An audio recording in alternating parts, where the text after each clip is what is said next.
మనం చూసినట్టయితే మొన్న ఎలక్షన్స్ కావచ్చు, లోకల్ బాడీస్ కావచ్చు, జగనన్న వెళ్తున్న తీరు కావచ్చు, ప్రజలందరికీ కూడా ఒక కాన్ఫిడెన్స్, ఒక భరోసాని అన్ని సెక్టార్స్ పీపుల్కి మరి ఏదైతే ముఖ్యమంత్రి గారు ఈ రాష్ట్రంలో ఉన్న బీసీలకు, ఎస్సీలకు, ఎస్టీలకు, మైనారిటీలకు ఇస్తున్నారు, వీళ్ళందరికీ కూడా ఒక పెద్ద ఎత్తున కూడా మా కుటుంబ సభ్యుడు మా జగనన్న అనేటువంటి భరోసా, కాన్ఫిడెన్స్ ఏదైతే ఈ చేస్తున్నటువంటి అభివృద్ధిలో కలిగిందో అది ప్రజలు ఆల్రెడీ ఒక ఒపీనియన్కి వచ్చారు జగనన్న ప్రభుత్వం మీద.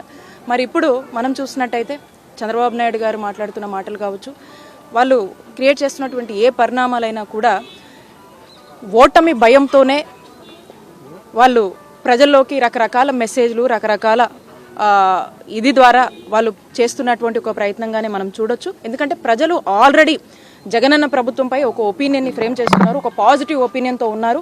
ప్రజలందరూ కూడా జగనన్న ప్రభుత్వానికి మద్దతుగా ఉన్నారు. అటు వైఎస్ఆర్ కాంగ్రెస్ పార్టీ పట్ల చాలా పెద్ద ఎత్తున న్యూట్రల్స్ కూడా మద్దతు తెలుపుతున్నటువంటి పరిస్థితులు ఈరోజు మన రాష్ట్రంలో నెలకొన్నవి. కాబట్టి ఇవన్నీ కూడా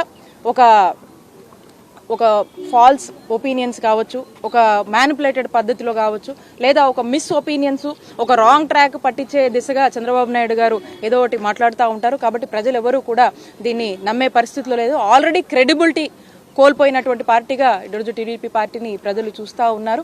మరి ఈరోజు ఏదైతే మాట అంటే ఒక మాట మీద నిలబడే ప్రభుత్వం జగనన్న ప్రభుత్వము, ఒక మాట ఇచ్చిన మాట నెరవేర్చే ప్రభుత్వం జగనన్న ప్రభుత్వం. కాబట్టి ప్రజలందరికీ కూడా ఒక నమ్మకం, విశ్వాసం ఉంది. ఖచ్చితంగా రానున్న కాలంలో కూడా ప్రజలు పెద్ద ఎత్తున కూడా మా వైఎస్ఆర్ కాంగ్రెస్ పార్టీని, అటు జగనన్న ప్రభుత్వాన్ని దీవించేందుకు సిద్ధంగా ఉన్నారని చెప్పి ఈ సందర్భంగా తెలియజేస్తున్నాను.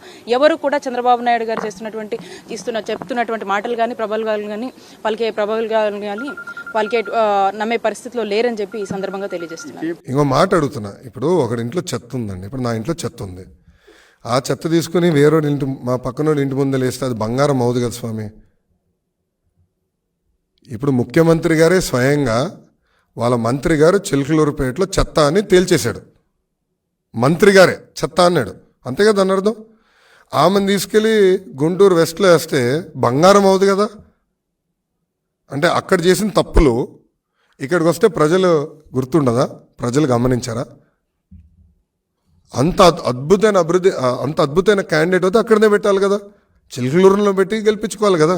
అంత బాగా చేసి ఉంటే, ప్రభుత్వానికి అంత వే ఉంటే వై నాట్ 175 అంటే అక్కడనే పెట్టుకోవాలి కదండి. అక్కడిని తీసుకొచ్చి ఇక్కడ వేస్తే అది ఎట్ట కుదురుతుంది? సో ఒకరి చెత్త ఇంకొకరి ఇంటి ముందు వేస్తే బంగారం కానే కాదు, చెత్తే.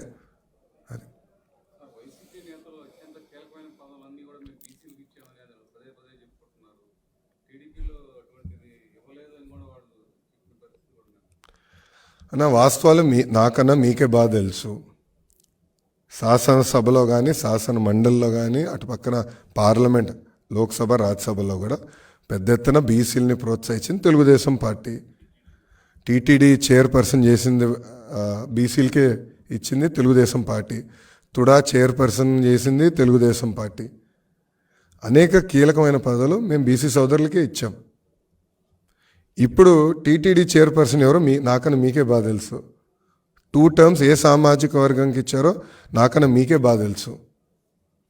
ఈ వాస్తవాలను చర్చించడానికి మేము అందరం సిద్ధంగా ఉన్నాం, ఎప్పుడో చెప్పా.